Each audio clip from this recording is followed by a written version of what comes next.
من يهد الله فلا مضل له ومن يضلل فلا هادي له أشهد أن لا إله إلا الله وحده لا شريك له وأشهد أن محمدا عبده ورسوله أما بعد فإن خير الحديث كتاب الله وخير الهدي هدي محمد صلى الله عليه وآله وسلم وشر الأمور محدثاتها وكل محدثة بدعة وكل بدعة ضلالة أما بعد فأعوذ بالله السميع العليم من الشيطان الرجيم من همزه ونفخه ونفثه بسم الله الرحمن الرحيم لن ينال الله لحومها ولا دماؤها ولكن يناله التقوى منكم كذلك سخرها لكم لتكبروا الله على ما هداكم وبشر المحسنين. حضرات، قرآن پاک کی آیت مبارکہ میں جو خطبہ مسنونہ میں پڑھی ہے، اللہ تبارک و تعالیٰ نے ارشاد فرمایا کہ اللہ تعالیٰ کے ہاں اس قربانی کے گوشت اور اس کا خون نہیں پہنچتا، وَلَٰكِن يَنَالُهُ التَّقْوَىٰ مِنكُمْ، اللہ تعالیٰ کے ہاں صرف تقویٰ پہنچتا ہے۔ تقویٰ کے بارے میں رسول اللہ صلی اللہ علیہ وسلم نے ارشاد فرمایا، اپنے دل کی طرف اشارہ کرتے ہوئے، التقویٰ ہا ہونا، التقویٰ ہا ہونا، کہ تقویٰ یہاں ہے، تقویٰ یہاں ہے۔ تقویٰ کے بارے میں اس کی عظمت کے لیے اتنا ہی کافی ہے کہ تمام تر عبادات کی فرضیت تقویٰ کے حصول کے لیے۔ تقویٰ کہتے ہیں ایسی دیوار کو، ایسے عمل کو جو اللہ اور بندے کے درمیان جہنم سے بچاؤ کے لیے کھڑی ہو جائے۔ وہ پردہ، وہ دیوار جو بندے اور اللہ کے درمیان اس کے عذاب سے بچنے کے لیے جو دیوار کھڑی ہوتی ہے، اسے تقویٰ کہتے ہیں۔ وہ نماز کی صورت میں ہو، وہ صدقہ و خیرات کی صورت میں ہو، وہ روزہ ہو، وہ حج ہو، کوئی عمل ہو، آپ کے دل کا جو ارادہ ہے، جس وجہ سے آپ قربانی کر رہے ہیں، بس وہ ارادہ اس کے پاس پہنچتا ہے۔ گوشت تو ہم خود کھاتے ہیں، خون زمین پہ بہہ جاتا ہے، چمڑے صدقہ ہو جاتے ہیں۔ اللہ تعالیٰ کے ہاں تو تقویٰ پہنچتا ہے، وہ دل کا ارادہ، وہ نیت کہ آپ نے قربانی کس لیے کی ہے، دکھلاوے کے لیے، ریا کے لیے، گوشت کھانے کے لیے، یا اللہ کی رضا کے لیے۔ اگر تو اللہ کو خوش کرنے کے لیے، دل میں کوئی ایسا ارادہ نہیں ہے جس کے وجہ سے خلوص میں فرق آئے یا شک آئے، کوئی ایسا جملہ، مثلا صدقہ و خیرات کرتے ہوئے، گوشت بانٹتے ہوئے، ایک غریب، ایک مستحق، ایک سائل، یا کسی بھی کو آپ گوشت بھیج رہے ہیں، تو گوشت کی تقسیم کے وقت جو آپ کا انداز ہے، اس سے معلوم ہوتا ہے کہ آپ کے دل کی کیفیت کیا ہے۔ اگر تو آپ تقسیم کرتے ہوئے تلاش کرتے ہیں کہ وہ گوشت صدقہ ہو جو اچھا نہ ہو، اس میں چربیاں ہو، اس میں ہڈیاں ہو، اور سائل یہ کہے کہ ساری چربی، ساری ہڈیاں، تو آپ کہیں جواب میں کہ ہم نے اپنی طرف سے تو نہیں ڈالی، ہڈیاں اس کے اندر ہی تھی، چربی اس کے اندر ہی تھی، ہم نے یہ کام کرنی ہے۔ ایسے الفاظ، حالانکہ قرآن تو کہتا ہے لَن يَنَالَ اللَّهُ لُحُومُهَا وَلَا دِمَاؤُهَا، قرآن پاک کے دوسرے مقام پہ لَن تَنَالُوا الْبِرَّ حَتَّىٰ تُنْفِقُوا مِمَّا تُحِبُّونَ، اللہ تعالیٰ کے ہاں تم نیکی اس وقت حاصل کرو گے جب تم پسندیدہ چیز دو، نقارہ چیز دینا، اور اچھے اچھے گوشت کے حصے کو گھر میں رکھ لینا، اور اچھے حصوں میں سے کوئی چیز صدقہ نہ کرنا، کیونکہ دل کی کیفیت خراب ہے۔ اپنے دل کی اصلاح کی، بعض دفعہ ایسا ہوتا ہے کہ بندہ عمل نہیں بھی کرتا تو نیت کی وجہ سے اللہ تعالیٰ اس کو برابر ثواب دے، نیت اتنی مبارک چیز ہے. حدیث ہے نبی رحمت صلی اللہ علیہ وسلم غزوہ تبوک سے واپس آ رہے تو آپ نے فرمایا میرے صحابہ، جب مدینہ میں آپ پہنچے نا، آپ نے فرمایا میرے صحابہ جس وادی میں آپ چلے، جتنا بھی آپ نے سفر کیا، کچھ لوگ ایسے ہیں جو مدینہ میں بیٹھے رہے اور آپ کے ساتھ ثواب میں برابر شریک. صحابہ نے کہا یا رسول اللہ مدینہ میں رہ کے؟ آپ نے فرمایا ہاں. فرمایا وہ کیسے؟ فرمایا جن کو کسی عذر نے روک لیا، ان کو دل یہ چاہتا تھا کہ ہم اللہ کی راہ میں سفر کریں اور جہاد کریں، اللہ نے انہیں تمہارے برابر ثواب دیا. تو نیت اگر ٹھیک ہو تو ثواب پورا مل جاتا. نیت درست نہیں ہے تو اس گوشت کی کوئی حیثیت نہیں ہے. ایک اور حدیث سن لیں، نبی رحمت صلی اللہ علیہ وسلم نے فرمایا، قرآن پاک میں یہ بات کہی، نیت کی کتنی مبارک چیز ہے. آپ نے فرمایا کہ اعمال کا دار و مدار، سارا کے سارا اعمال کا دار و مدار تمہاری نیت پر، تمہارے ارادے پر، کہ تم کس کے لیے یہ عمل کر رہے ہو. دکھلاوا مقصود نہ ہو، ریا مقصود نہ ہو. پڑوسیوں نے کی ہے تو ہم نے کرنی ہے. اگر طاقت استطاعت ہے تو کیجیے، لیکن اللہ کی رضا کے لیے ہو قربانی. مقابلہ نہ ہو، میں نے اس سے بڑی، اس سے بڑی، اس سے اچھی، اس سے اچھی. تقابل نہ ہو آپس. اللہ کی رضا مقصود ہو اور اپنی طاقت کے مطابق. تو اس لیے تو دیکھا ہے کہ قیامت والے دن کچھ لوگ ہوں گے کہ جن کے عمل تھوڑے ہوں گے، لیکن اللہ تعالیٰ ان کو جنت دے گا اور ہمیشہ کے لیے دے گا. جنت ہمیشہ کی. ہر بندے کی زندگی محدود ہے لیکن جزا غیر محدود ہے. جزا اس کی غیر محدود ہے. ایک بندے کی زندگی تھوڑی ہے، گناہ اس کے تھوڑے ہیں، لیکن جزا اس کی جہنم غیر محدود ہے. وجہ کیا ہے؟ حالانکہ چاہیے بندے نے گناہ کیا ہے، کہیں گناہ کیا ہے تو اس کے مطابق سزا ہو، لیکن سزا ہمیشہ ہمیشہ کے لیے کافر کو، مشرک کو، بدعتی کو، ریاکار کو سزا ہمیشہ جاری رہے گی اور جزا بھی ہمیشہ جاری رہے گی. تو اس کی تشریح میں محدثین نے لکھا ہے اس کی نیت ہمیشہ نیک عمل کی تھی. نماز پڑھی، روزہ رکھا، زکوٰۃ دی. نیت کیا تھی کہ میں اسی پر مروں گا. اس نیت پر وہ فوت ہو گیا، اب ہمیشہ کے لیے جنت ہے، کیونکہ جس نیت پر مرا ہے وہ ہمیشہ کی تھی.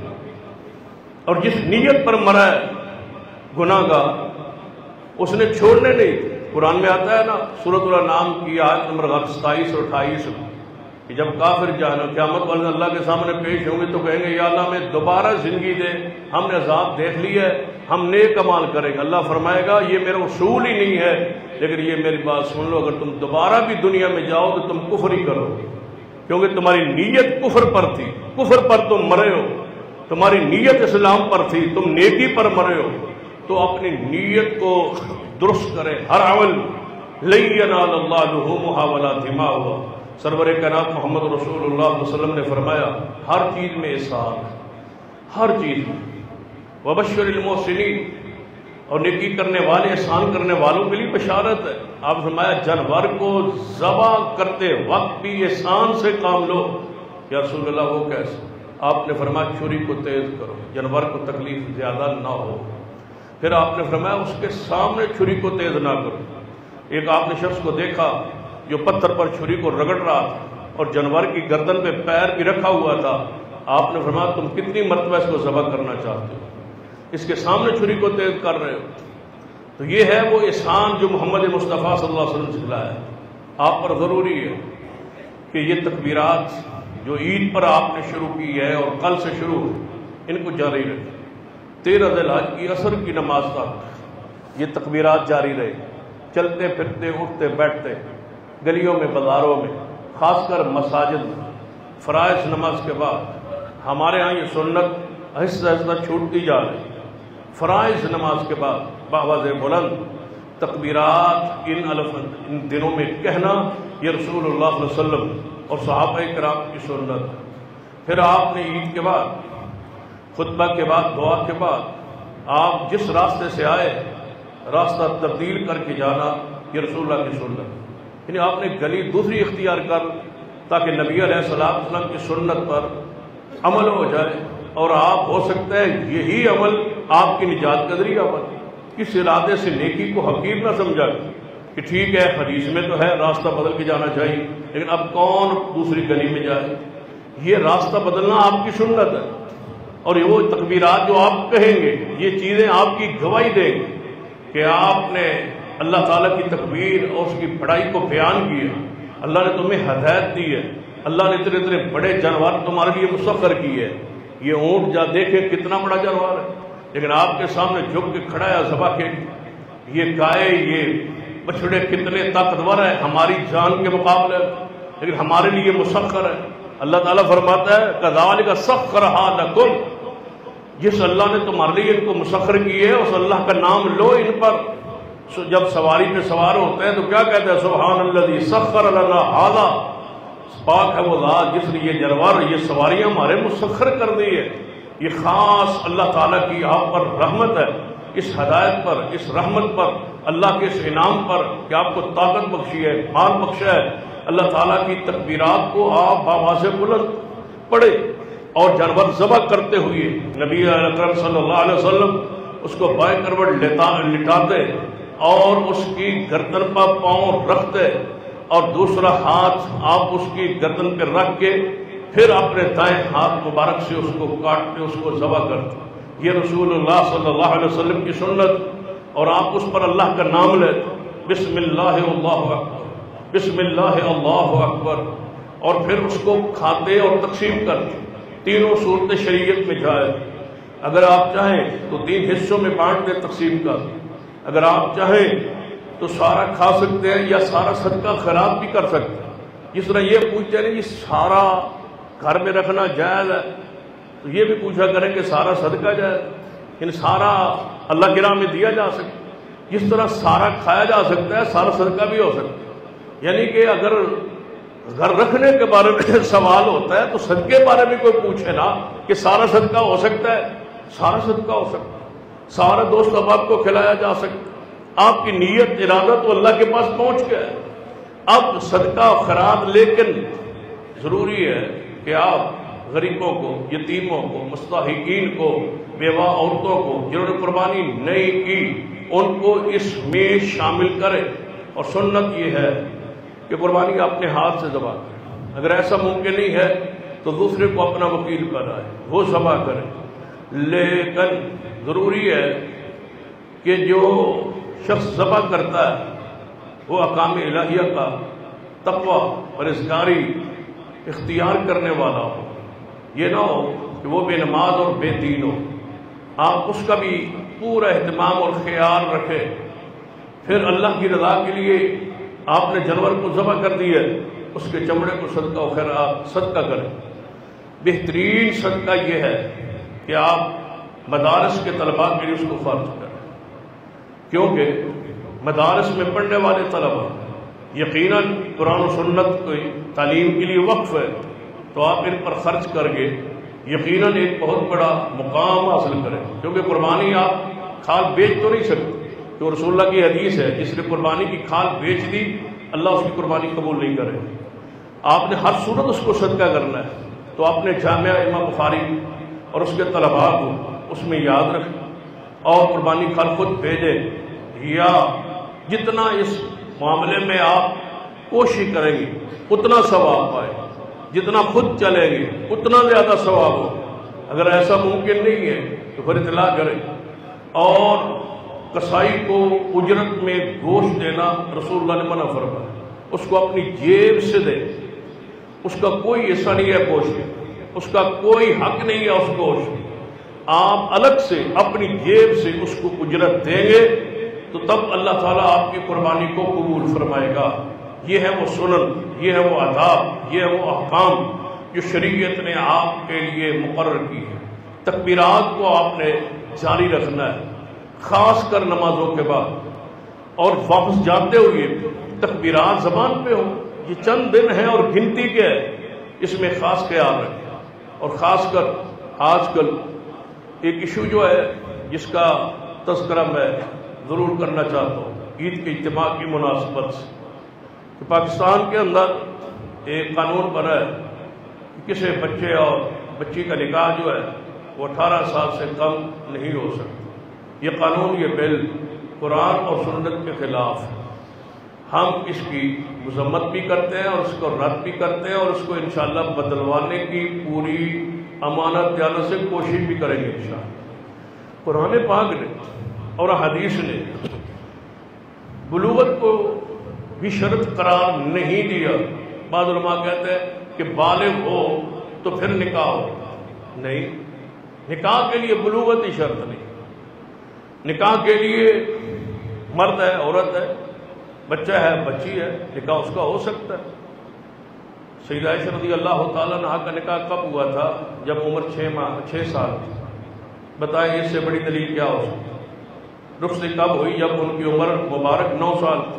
بخاری میں، قرآن میں 28ویں پارے میں سورۃ الطلاق میں نبی علیہ السلام سے پوچھا گیا، یا رسول اللہ صلی اللہ علیہ وسلم، ہم قرآن پاک میں طلاق کے مسائل احکام کو تو بیان کیا گیا اور قرآن میں کہا گیا کہ 3 مہینے یعنی 3 حیض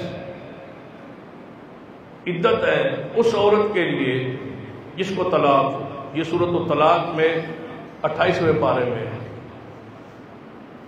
تو کیا جو عورت عمر میں بڑی ہو جائے اور اس کا یہ ایام آنا بند ہو جائے تو اس کے لیے کیا عدت ہے؟ یہ تو قرآن نے نہیں بیان کیا۔ جس عورت کے پیٹ میں بچہ ہے، اس کا شوہر فوت ہو جائے، اس کی عدت کتنی ہے؟ یا اس کو طلاق ہو تو اس کی عدت کتنی ہے؟ یہ تو قرآن نے بیان نہیں کیا۔ اور جس عورت کو ابھی ایام آنا شروع ہی نہیں ہوئے، وہ بچی ہے، چھوٹی عمر میں ہے، اس کو طلاق ہو جائے تو اس کی عدت کتنی ہے؟ یہ قرآن نے تو بیان نہیں کیا۔ تو اللہ تعالیٰ نے قرآن میں آیت نازل کی، فرمایا وہ عورتیں واللائی، جو وہ عورتیں یئسن من المحیض، جو حیض سے مایوس ہو گئی، عمر بڑی ہو گئی، اور واللائی لم یحضن، اور وہ عورتیں جن کو ابھی جوان ہوئی نہیں ہے وہ، اور جن کو پیٹ میں بچہ ہو، ان کی عدت اللہ نے 3 مہینے مقرر کر دی ہے۔ یہ قرآن کی نص۔ تو یہ بل، یہ قانون، یہ آئین قرآن کے بھی خلاف ہے اور محمد رسول اللہ صلی اللہ علیہ وسلم کی حدیث کے خلاف ہے۔ اس کے پیچھے کفار ہے، اس کے پیچھے رافضی۔ ہمارا ایمان ہے نا، امی عائشہ کا نکاح کب ہوا؟ جب عمر 7 سال تھی یا 6 سال تھی، رخصتی ہوئی 9 سال۔ تو جب یہ قانون بن گیا تو اب رافضی مذاق کیا کرتے کہ آپ کی ماں عائشہ کا تو نکاح ہی اس وقت ہوا جب غیر قانونی تھا۔ اب بتائیں اس کا کیا جواب؟ 18 سال سے اب جو اس وقت میڈیا پر وہ عورت جس کو قتل کیا گیا ثنا یوسف، اس کی عمر 17 سال ہے اور 8 لاکھ اس کے فالورز، یعنی 17 سال کی عمر میں 8 لاکھ وہ فالورز رکھ سکتی ہے، نکاح نہیں کر سکتی۔ یہ بے حیائی کی انتہا ہے، بے شرمی کی انتہا ہے۔ جو فحاشی اور بے حیائی میں قتل ہوئی اس کی عمر 17 سال ہے، نکاح نہیں ہو سکتا، نکاح ممنوع ہے۔ کیسا قانون ہے؟ وہ شیخ سعدی نے لکھا تھا، بڑی مشہور بات ہے کہ کسی بستی میں گئے نا تو وہاں کتے انہیں پڑ گئے، تو انہیں جلدی سے زمین پہ ہاتھ مارا، پتھر اٹھانا چاہا اور اس کو کتے کو مارنا چاہا تو پتھر زمین پہ چمٹا ہوا تھا، پتھر نے زمین کا ساتھ چھوڑنے سے انکار کیا۔ شیخ سعدی نے کہا یا اللہ کیسی بستی ہے، کتے کھلے ہوئے ہیں اور پتھر بندھے ہوئے، یہ کیسی بستی ہے کہ کتے کھلے ہوئے ہیں، فحاشی کھلی ہوئی ہے، بے حیائی کھلی ہوئی ہے، نکاح سے پہلے جو مرضی ہو، یہ سب کچھ ہو رہا ہے لیکن نکاح پر پابندی ہے۔ عجیب بات، رسول اللہ صلی اللہ علیہ وسلم کے موجودگی میں نابالغ عورت کا نکاح ہوا، رسول اللہ کے پاس تشریف لائی، یا رسول اللہ میرے باپ نے میری بچپن میں نکاح کر دیا تھا، آپ نے فرمایا تو قائم رکھنا چاہتی ہے؟ یا رسول اللہ ہاں۔ فرمایا تجھے اختیار ہے، قائم رکھ، تیری مرضی، اگر نہ قائم رکھے تیری مرضی۔ یعنی بچپن میں والد بھی نکاح کر سکتے، 1 دن کی بچی ہو باپ اس کا نکاح پڑھا سکتے، 1 دن کی بچی ہو باپ اس کو نکاح پڑھا سکتے۔ جب بالغ ہوگی اس کو اختیار دیا جائے گا، یہ تیرے باپ نے نکاح کی ہے، اگر تجھے پسند ہے تو ٹھیک ہے، اگر تو ناپسند کرتی ہے تو نکاح ختم ہو جائے۔ لیکن نکاح نہ ہونا اور اس پر 1 سال قید ہے نکاح پڑھانے والے کے لیے، دولہے کے لیے بھی، دلہن کے لیے، یعنی جیل جا سکتا ہے، نابالغ لے کر نکاح نہیں کر سکتا، بدکاری کر سکتا ہے، نکاح نہیں کر سکتا۔ اگر 17 سال کا بچہ یا بیٹی بدکاری کرے تو کیا سزا نہیں ہے؟ جب زنا پر سزا ہے تو پھر نکاح کیوں نہیں؟ ہم انشاءاللہ اس قانون کو بدلوائیں گے انشاءاللہ۔ کیا خیال ہے؟ انشاءاللہ ہمارے ملک کا آئین کا ایک حصہ ہے کہ یہاں قرآن و سنت کے خلاف کوئی قانون نہیں بن سکتا۔ انشاءاللہ ایسے قانون کو ہم نہیں مانتے، اس کا رد کرتے ہیں اور فحاشی اور بے حیائی کی مذمت کرتے ہیں اور نکاح کو آسان کرنے کا مطالبہ کرتے ہیں۔ زنا کو مشکل بناؤ، نکاح کو آسان کرو۔ یہاں زنا آسان ہے، نکاح مشکل بنا دیا گیا ہے۔ اللہ تعالی ہمیں اپنی قربانیوں کو قبول فرمائے، اللہ تعالی ہم پر اپنی رضا اور رحمت نازل فرمائے، اللہ ہمارا بیٹھنا سننا سنانا قبول فرمائے، یا اللہ بیماروں کو شفا عطا فرما دے، یا اللہ اپنی رحمت سے ہمارے بیماروں کو شفا عطا فرما۔ آخر دعوایا الحمدللہ رب العالمین، الحمدللہ رب العالمین والعاقبۃ للمتقین، والصلاة والسلام على سید الانبیاء والمرسلین۔ ربنا ظلمنا انفسنا وان لم تغفر لنا وترحمنا لنكونن من الخاسرین۔ اللهم اشف مرضانا ومرضى المسلمين، اللهم رب هذا الباس رب الناس واشف انت شافي لا شفاء الا شفاءك وشفاء لا يغادر سقما۔ اللهم اعز الاسلام والمسلمین، اللهم اجد ساق المسلمین۔ اے اللہ مسلمانوں کی مدد فرما، یا اللہ غزہ اور فلسطین کے مظلوموں کی مدد فرما۔ اللہ اسرائیل اور اس کے عزائم کو برباد کر دے، اس کو دشمنوں کو برباد کر دے۔ اللہ غزہ اور فلسطین کے مظلوموں کی مدد فرما، اللہ ان دشمنوں کے خلاف غلبہ عطا فرما۔ یا اللہ کشمیر کے مظلوموں کی مدد فرما، یا اللہ پاکستان کی حفاظت فرما، پاکستان کو استحکام نصیب فرما۔ اللہ انڈیا اور اس کے عزائم کو خاک میں ملا دے اور ہمیں غلبہ نصیب فرما۔ یا اللہ ہمارے ملک کی حفاظت فرما۔ یا اللہ جو ہمارے بزرگ فوت ہو چکے، اس مسجد سے بانی مؤسسین بزرگ اور خدمت کرنے والے جتنے بھی بزرگ نمازی یہاں فوت ہو چکے، اللہ ان کے جنت میں درجات بلند فرما۔ اللہ ہمارے والدین کی مغفرت فرما۔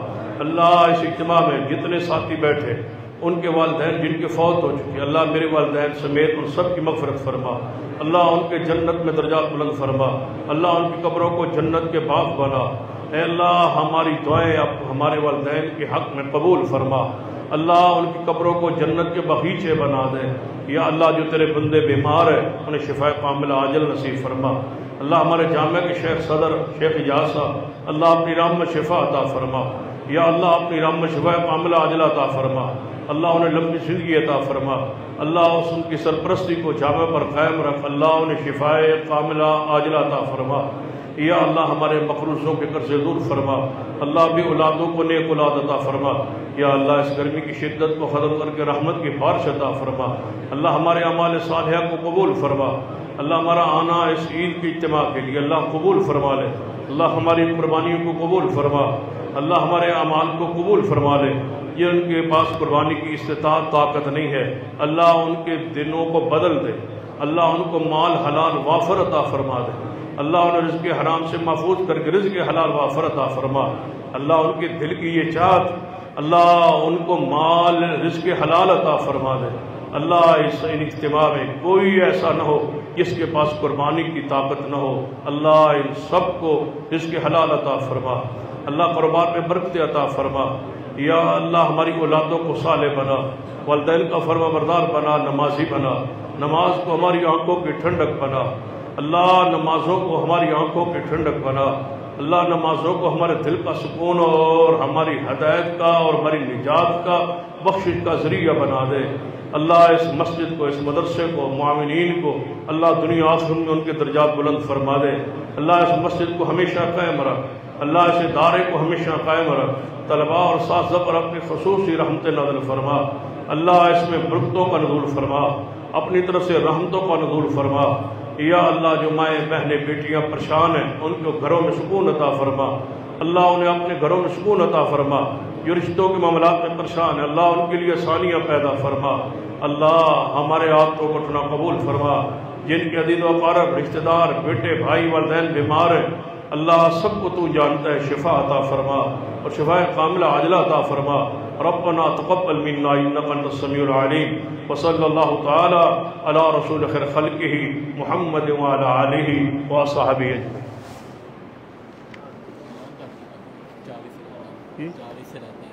میں کیوں کروں؟